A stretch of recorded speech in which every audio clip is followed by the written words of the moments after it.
BC news కు స్వాగతం. అంతర్జాతీయ మహిళా దినోత్సవం సందర్భంగా కందుకూరు నియోజకవర్గం తెలుగుదేశం పార్టీ కార్యాలయం నందు ఎమ్మెల్యే సతీమణి ఇంటూరి సౌజన్య ఆధ్వర్యంలో మహిళా దినోత్సవం ఘనంగా నిర్వహించారు. ఈ కార్యక్రమంలో భాగంగా మహిళలందరూ ఏర్పాటు చేసిన కేక్ ను ఆమె చేతుల మీదుగా కట్ చేశారు. ఈ సందర్భంగా ఆమె మాట్లాడుతూ ప్రతి పురుషుడు విజయం వెనుక ఒక మహిళ ఉంటుందని అన్నారు. మహిళలు ఇలాగే ప్రతి రంగాల్లో ముందుకు వెళ్లాలని సూచించారు. మహిళలందరికీ మహిళా దినోత్సవ శుభాకాంక్షలు తెలిపారు. పువ్వాడి మౌనిక ఈ సందర్భంగా మాట్లాడుతూ రాష్ట్ర ముఖ్యమంత్రి చంద్రబాబు నాయుడు మహిళల పట్ల ఎప్పుడూ పెద్దపీట వేస్తూనే ఉంటాడని, మహిళలు వాళ్ళ కాళ్ల మీద వాళ్లు నిలబడేలా డ్వాక్రా సంఘాలను ఏర్పాటు చేయటం, నూతనంగా మహిళలు ఎక్కడ ఎలాంటి ఇబ్బందులు ఉన్నా కూడా వాళ్ళని కాపాడేలా శక్తి యాప్ ను ప్రారంభించడం మాకెంతో సంతోషంగా ఉందని అన్నారు. అనంతరం కందుకూరు మహిళా ఆర్గనైజర్ సెక్రటరీ కంసాని మయూరి మాట్లాడుతూ దేశవ్యాప్తంగా మహిళలందరికీ మహిళా దినోత్సవ శుభాకాంక్షలు తెలిపారు. ఆనాటి మహిళలు ఝాన్సీ లక్ష్మీబాయి, సావిత్రిబాయి పూలే వంటి వారు రాష్ట్రం కోసం పోరాటం చేసి ఎంతో కృషి చేశారని, కాబట్టి ఈ రోజు మహిళా దినోత్సవం జరుపుకుంటున్నామని తెలిపారు.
అంతర్జాతీయ మహిళా దినోత్సవ శుభాకాంక్షలు. మనకి ఫస్ట్ నుంచి చెప్పుకోవాలంటే ఎంతో అది ఆత్మగౌరవాన్ని ప్రపంచానికి తెలియజేసే ఆస్తిలో సమానంగా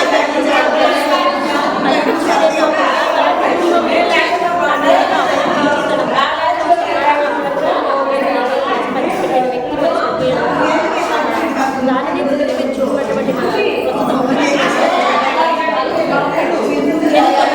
ప్రగతియే రాష్ట్ర అభివృద్ధికి తోడ్పాటు ఉంటుందని గ్రహించి డ్వాక్రా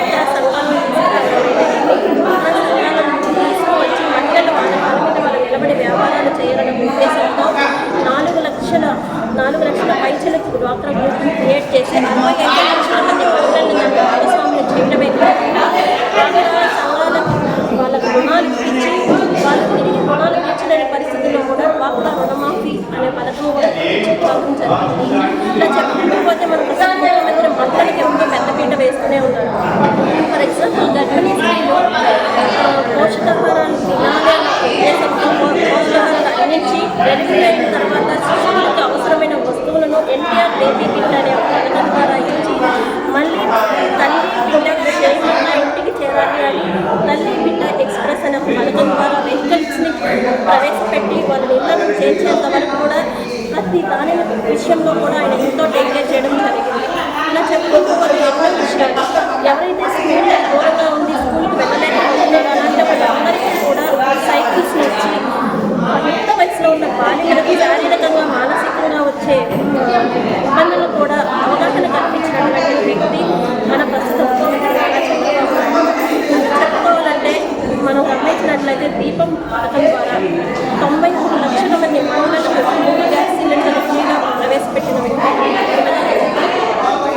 ఈరోజు మహిళల యొక్క సేఫ్టీ కోసం శక్తి అనే ఒక యాప్ను కూడా ఈరోజు మార్కాపురంలో ఓపెన్ చేయడం జరిగింది. ఈ శక్తి యాప్ ఏంటంటే ఎవరైనా మహిళలు ఇబ్బందుల్లో ఉన్నా ఈవెన్ ఇంటర్నెట్ లేని పరిస్థితుల్లో కూడా ఈ శక్తి యాప్ పనిచేసే విధంగా డెవలప్ చేయడం జరిగింది.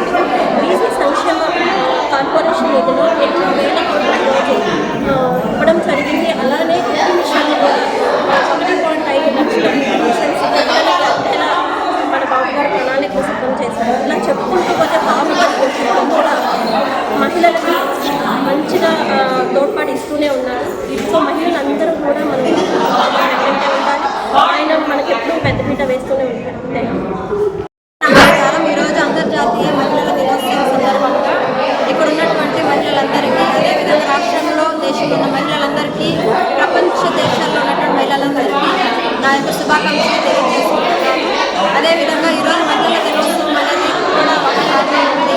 ఎందు గురించి అంటే ఆనాడు మరి సావిత్రిబాయి పూలే కానీ, మదర్ తెరిసా కానీ, లక్ష్మీబాయి కానీ ఇట్లాగా పలు రకమైనటువంటి మహిళలు మన దేశం కోసం, మన రాష్ట్రం కోసం అనేక మంది పోరాటాలు చేసి ఈరోజు మహిళలు ఒక ఉన్నత స్థాయిలో ఉన్నారు అంటే ఆనాడు మహిళలు చేసిన కృషి ఎంతో ఉంది. అదేవిధంగా ఈనాడు చూసుకుంటే మరి మన నారా భువనేశ్వరి గారు కానీ, బ్రాహ్మణి గారు కానీ, పురంధేశ్వరి గారు కానీ, అలాగే నిర్మలా సీతారామన్ గారు కానీ ఒక కేంద్ర స్థాయి నుంచి ప్రపంచ దేశాల వరకు ఒక మహిళలకు పాత్ర ఎంతైనా ఉన్నదని ఒకసారి గుర్తు చేసుకుంటున్నాను. ఈరోజు ఒక పురుషుడు విజయం కనుక ఒక స్త్రీ ఖచ్చితంగా ఉంటుంది అంటే ఆ స్త్రీ యొక్క ఎంతో ప్రోత్సాహం అనేది ఉంది. అదేవిధంగా మహిళల్లో ప్రతి ఒక్కొక్కరికి ఒక్కొక్క నైపుణ్యం ఒక్కొక్క రంగంలో ఉన్నారు. ప్రతి ఒక్క కుటుంబాన్ని కట్టడానికైనా, ఒక ఉద్యోగాలు చేయడానికైనా ప్రతి ఒక్క విషయంలో కూడా మహిళలు ఎంతో పురుషుల కంటే ఎక్కువగా